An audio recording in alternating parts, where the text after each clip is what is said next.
test. On Fleetwood Mac, my roommate's dead. Fungus fermentation. Another Wonka reboot, JFK's assassination. It's not my favorite topic, just my brain's current fixation. Hyperfocus. Hyperfocus, a neurodivergent podcast. Hello, everybody, and welcome back to another episode of Hyperfocus, a neurodivergent podcast. I am your host, Virginia Dickens, and I am here today with comedian and voice actor Otter Lee. Hi, Otter. Hey. Thank you so much for joining me today. I'm so excited to get started. And in a little bit, we are going to talk about your Hyperfocus, which is about the YouTuber / podcast Rotten Mango. Mm-hmm. And then after that, my Hyperfocus, which is on the Heaney family, which is part of the Balloon Boy controversy. But before we get into those topics, I like to start off the podcast with just letting you chat a little bit about your experience being neurodivergent. Yeah.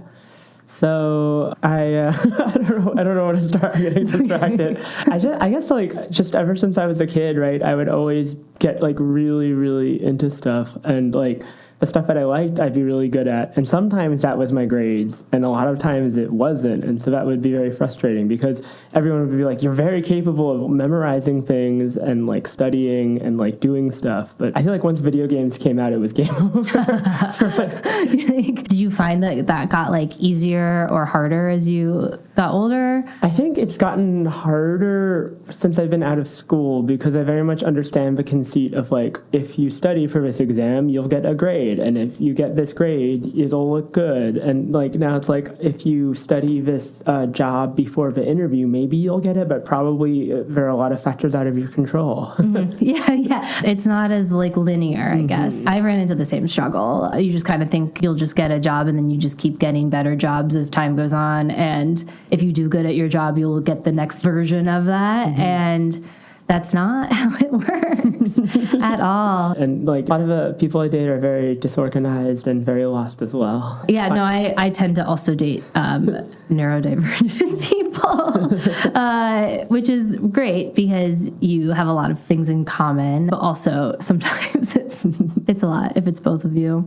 Yeah, I don't know. Have you ever dated a non-neurodivergent? A normie. Neurotypical's the word. I guess. I don't think, I feel like I've dated people that presented neurotypical and then they weren't, but then I wasn't allowed to talk about it with them. Yeah. Well, that's the tricky part, too, is you can't always say something. Yeah. I know. I don't know. I don't like to go back and diagnose people that on my own, but actually, maybe I have dated a few normies. It doesn't work out regardless, so it's not. Yeah. Well, are you ready, though, to get into your topic? Yeah. Okay, so Rotten Mango. So my friend Kendall, who's also a comedian, recommended Rotten Mango to me. Okay. She's it's Asian adjacent, right? It's this woman, Stephanie Sue, and her husband. She's very cute. Some people think her voice is annoying or his voice is annoying, but you should check it out. And they have a huge library and they're constantly churning out episodes. I was hooked. Mm-hmm. Her YouTube channel has almost 5 million followers, I saw, which is she has crazy. Multiple channels. She's been through a lot of career transformations in her YouTube career, and I didn't even know about her or follow her at all before I listened to Rotten Mango. So she does celebrity gossip, and she was really known for mukbangs, right, where mm-hmm. Someone eats a lot of food, right, and they talk about it. And for a while she was also, I just found this out this past week, she was doing true crime mukbangs. Yeah, I saw that. Yeah, and people really criticize that because it would be the victim was decapitated. Oh my God, this pizza's so good. Right. It comes across really insensitive. Yeah. But she was doing these concurrently with Rotten Mango. So Rotten Mango has been around since July of 2020, mm-hmm. and she was doing true crime mukbangs as late as 2 years ago. Wow. Because Rotten Mango comes across much more serious. It's very serious. Yeah. So I wasn't familiar with mukbangs. It's people eating and talking about a topic. Yeah. I guess sometimes you're just living vicariously through them. Mm-hmm. Usually it's a hot person or conventionally attractive person eating something. You're living vicariously watching them eat it, and you don't have to eat it too, but you're getting their opinions, and sometimes they'll try the food that they're trying. I see. Okay. Yeah, the one I saw, they had that viral pink sauce. That was it was dangerous to eat. And that was its own scandal, right? Yeah, that was its own scandal, but they were trying the pink sauce out and then talking about a stalker or something. But I wasn't sure if it was common to talk about true crime topics. I think it could be anything. You can just be talking about your life. You can just be talking about the food, right? Mm-hmm. And I can see how people would find that distasteful. It's so tricky because I'm also a true crime person. I went to a true crime convention in New Orleans back in 2019. Blowing me out of the water. I've never been to a true crime crime convention. Which was really fun. Like we saw Chris Darden speak, who was the prosecution for OJ, and or like all of the Netflix documentaries and stuff, and the people that escaped a cult. That was actually my first Halloween costume as a baby, Judge Ito from the OJ. Are you serious? My parents dressed me up as a little judge. Yeah. At first I was like, wow, you're so sophisticated. Yeah. You were so plugged into the news. No, I was a baby. I didn't have consent. I mean, I guess there are worse costumes, right? There are worse costumes. They're like, this is a serious-looking Asian baby. We're just going to dress them up for it. We're making a judge in a high-profile murder trial. So you were, from the get-go, thrusted into... It makes sense that you're into true crime. I guess my grandparents would always watch really dark, 48 Hours Mysteries, Dateline, etc. From the age of like 6 or 7, I was like quoting this. Yeah, and I just always have been fascinated by it. And I know there's like been criticism maybe of the ethics around like true crime as entertainment, and like where do you draw the line on that? Because yeah, it's entertainment, but also I think it's useful information. So it's tricky. And that's why I could see why the eating food talking about true crime feels like it really leans into like more of an entertainment aspect as opposed to maybe like a different format that might be like a little bit more sensitive. And I think, I don't remember when this came out because it was quoted to me many times, but there's like a study, right, that like people who enjoy true crime, it's because their lives are in some way emotionally dysregulated, so they feel comfortable listening to like messed up stuff. It soothes them. Yeah, I used to fall asleep to like Forensic Files. Yeah, I don't know. It's fascinating. Wow, yeah, that feels true to me. I'm trying to think of like what else I remember about Rotten Mango. I mean, I feel like she started with like sort of like lesser known in America, like cases from Asia, right? There are some really like crazy ones in like Korea, China. Oh my God, my favorite one is, I think it's the Chinese squid fishers, right? There was a crew that were on a squid fishing vessel and they all mutinied and started killing each other. Wow. Yeah. So they're all really like big deep dive episodes, it feels like. Like a lot of work goes into these too. And they've only gotten like more intense over time because like usually an episode's like an hour or two. And then when she started doing the really high profile cases, like she recently did Karen Reed. The Karen Reed that trial, one was like 3 hours, and then some episodes are like 4 or 5 hours as she really goes into it. And like it's interesting to note too, like she doesn't really do like a chronological telling of the case. She sort of goes off of vibes, and some people criticized her for this. They feel like the very start of a podcast isn't the same at all as the actual subject matter. Someone, I don't even remember, it wasn't like hugely viral, but there was like a comedian who did a joke about it where it's like, Janet was on her way to meet her boyfriend, except her boyfriend didn't exist. This is a story of a woman stuck in a well. Like the start of a hook never matches what she's actually talking about, and people called her out for that. I think there was one about the Sampoon Mall disaster, right, where the mall collapsed. And she starts it with a sort of urban legend about a mom bringing her, like, kid in Korea to the mall and then ghosts being like, you need to get out. And she never explains this, but it's sort of like a retroactive urban legend, like, people claim that ghosts were telling them not to go into the mall before it collapsed. But she never explains that. So, like, I listened to it and I was like, what? What is happening? Yeah. She jumps around a lot, too, in time and place. She goes back. She'll reveal new information. And, like, it's very compelling. But I would say it can be very ADHD, too. Because you're like, wait, who is this person? Right. For the Karen Reed case, she had a giant board with everybody's faces on it. And she'd, like, point to them. Actually, I would appreciate that. So, Stephanie, does she usually take a stand? Like, you can tell who she believes? It depends. I feel like she, in recent videos, has to be like, well, this is just my opinion based on what the internet theories are saying. And sometimes, like, people would argue she veers, like, straight into conspiracy theory territory. I mean, with the Karen Reed case, it's impossible to tell, like, exactly what happened. We'll never know what happened, right? Right. But was she team? Because I know, like... She was team Karen. Okay, the city of Boston was divided, which was also fascinating to watch. And I think what's really cool, she also, like, she talks about, like, vibes all the time. So she was really telling me about how the city of Boston was divided and how, like, older people really are on the side of the police, but younger people are on the side of Karen and are like, no, they faked it. And it's, like, really destroying families and stuff. So it's cool that she has that sort of interpersonal look at things. Yeah, that is nice. But sometimes it does come off as, like, TMZ tabloidy because she's dealing with a lot of rumors and stuff.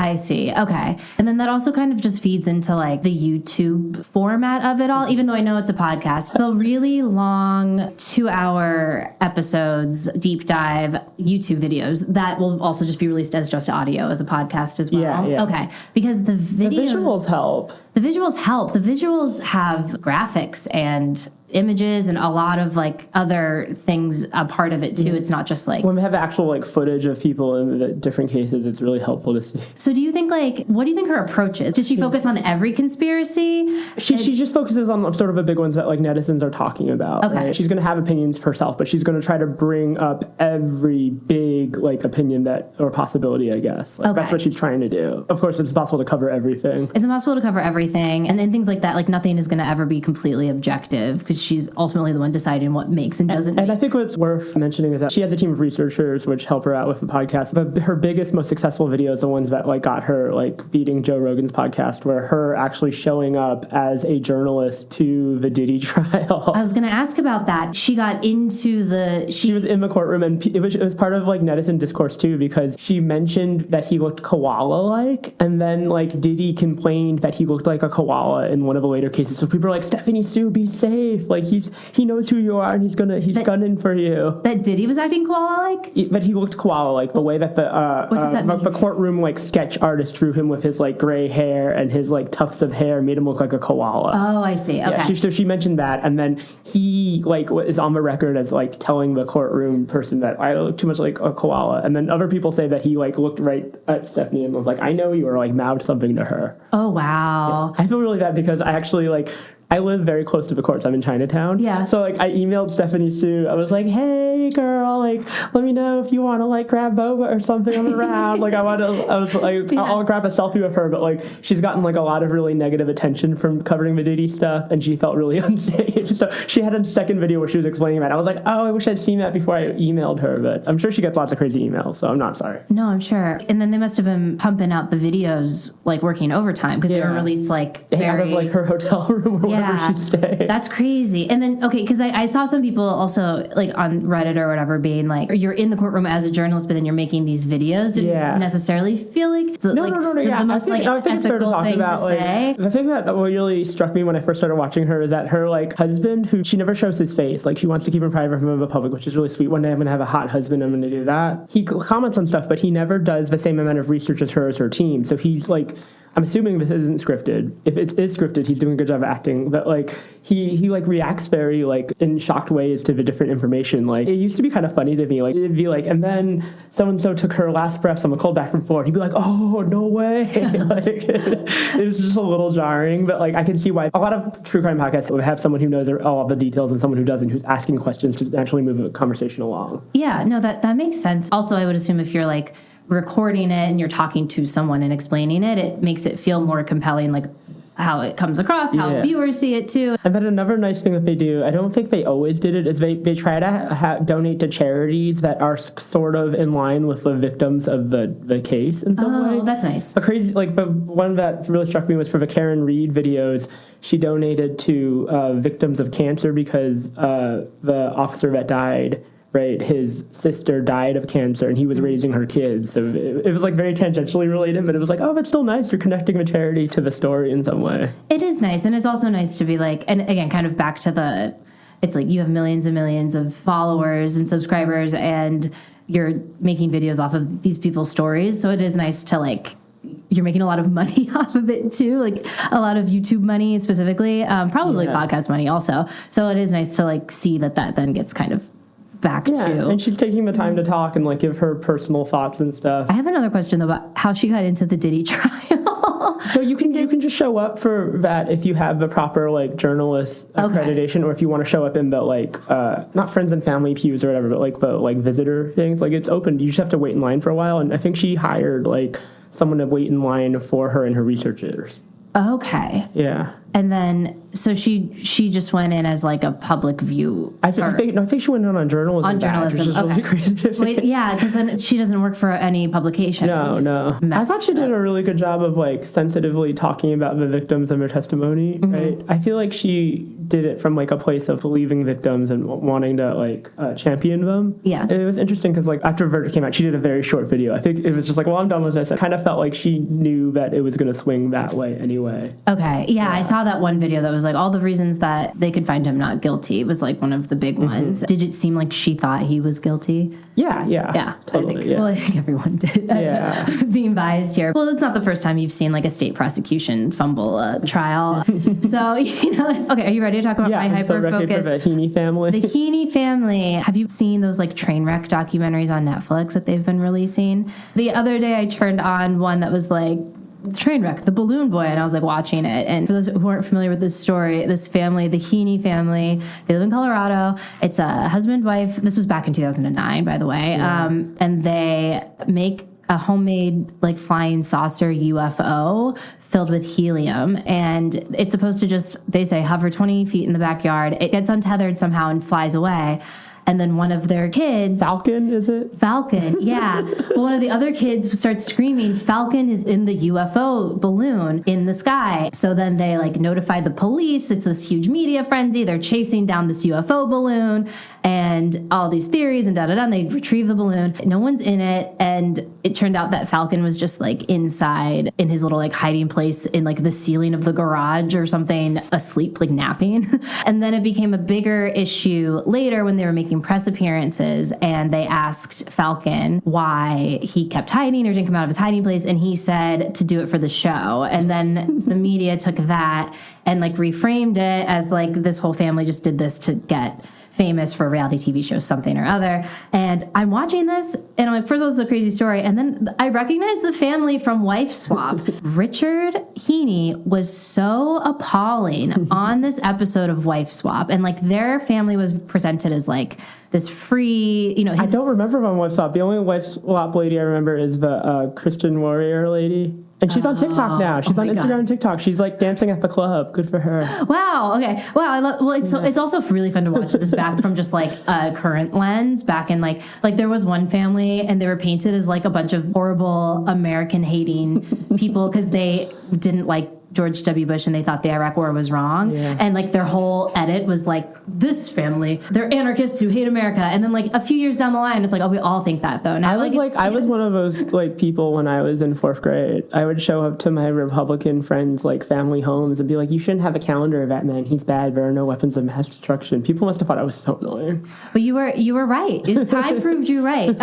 So it is so fascinating though to see these like frameworks in this family. Their job was a storm chaser essentially, but it's unclear if that's actually. Or just said it for the show maybe or what. Yeah, like I'm not make money off of that. This was before YouTube, right? That's what I mean. Yeah, I'm like I don't know if like that's his paid YouTube, job or he just likes chasing storms, and they'd throw the whole family in the car. And they were already on a reality show, right? Which leads into the theory, right, that they would want to be. That's the theory, is that they used the balloon to get famous, and because they were on Wife Swap before that, they were like fame hungry. And I have theories on that. But the episode in and of itself is so upsetting because they pair them with the No Rules family. This like really, obviously it's the polar opposites of like really strict family that doesn't let their kids like eat sushi because they think they'll get tapeworms or like ride their bike to the end of the street. Like the other family that they swapped with, the dad's job was a professional baby proofer.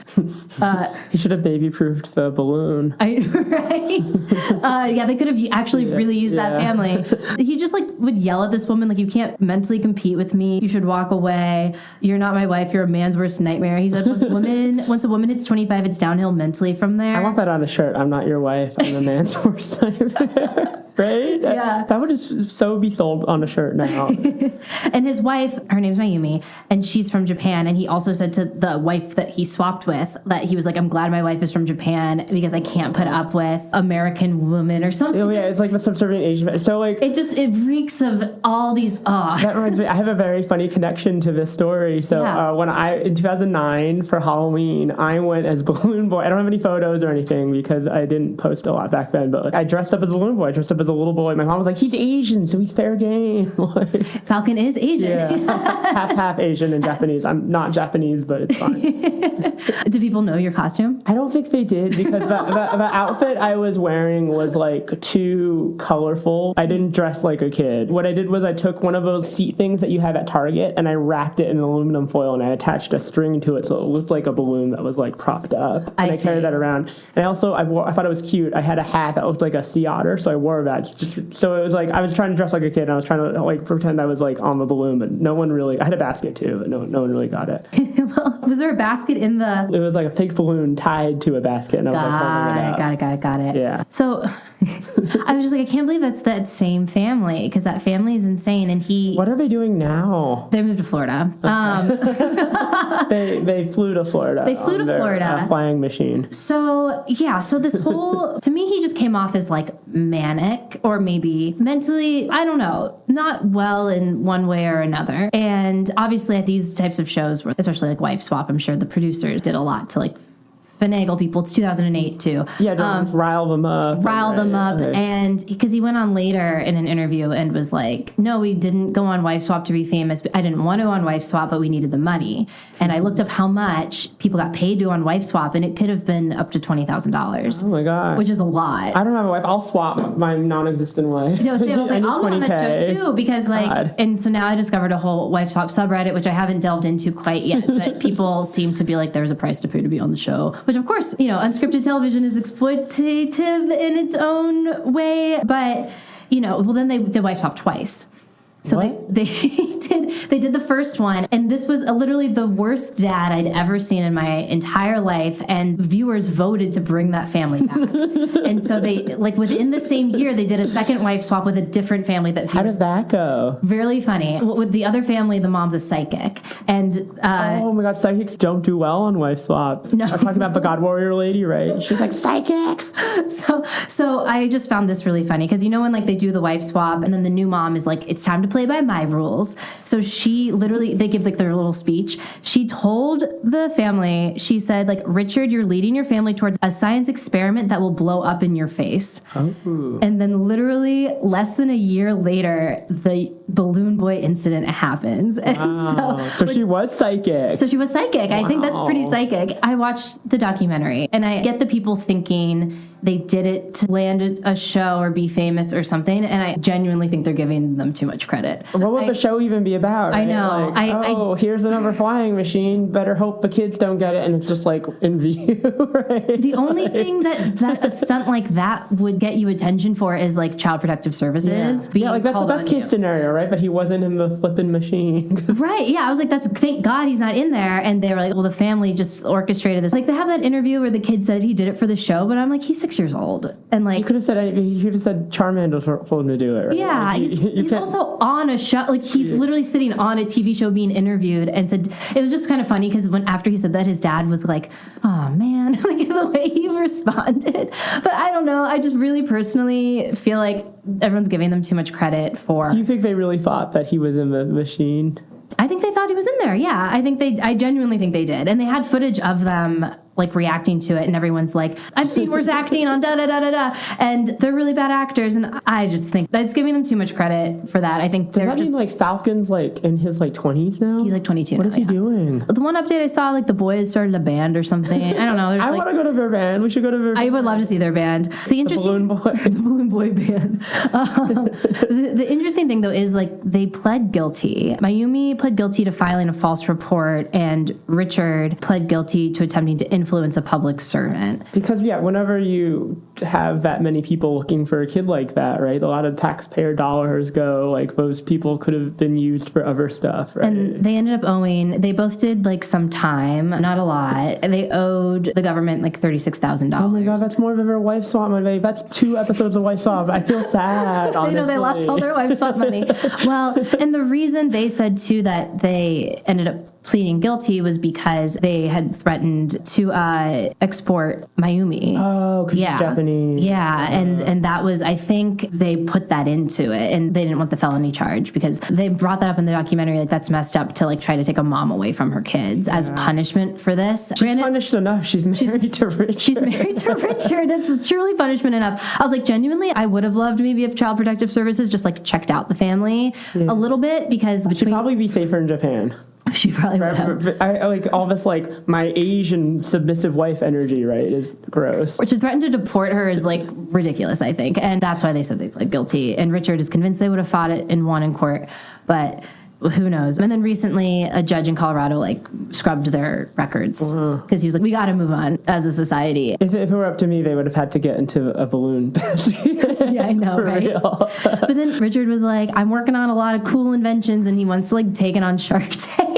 So then I'm like, Richard, you're not helping yourself. Like, shut up. I'm making himself look like fame hungry. Right? Yeah, I'm like, stop talking about reality TV shows. We get it. You like making up fake experiments. He's a real scientist. He's a real scientist. Like, I'm like, oh my God. So, I'm glad that the children are older now and all alive because, but also it's like, yeah. Do you think they bring it up? Do you think like he's like, I was Balloon Boy when he shows up to his like college? Oh my God. Dorm mixer or whatever. I don't know if I would bring it up or if. I would so bring it up. You would bring it up. Well, yeah, you're like, yeah. I'm Falcon. I'm Falcon. I mean, that's a cool name. I'm Falcon, the kid the Balloon Boy kid. So that's my hyper focus. But now I'm going to probably get back into like wife swap Reddit because I find that really fascinating. But thank you so much for talking with me today. Really appreciate it. Otter Lee is a New York City-based comedian and voice actor, and you can follow him at Otter Lee Moy on Instagram. We will link that in the show notes. And you can also follow this show at Hyperfocus Comedy. And there's a Patreon to support if you would like to do that too. That is also linked in the show notes. Thank you so much for tuning in. I'm Virginia Dickens, and this has been Hyperfocus, a neurodivergent podcast.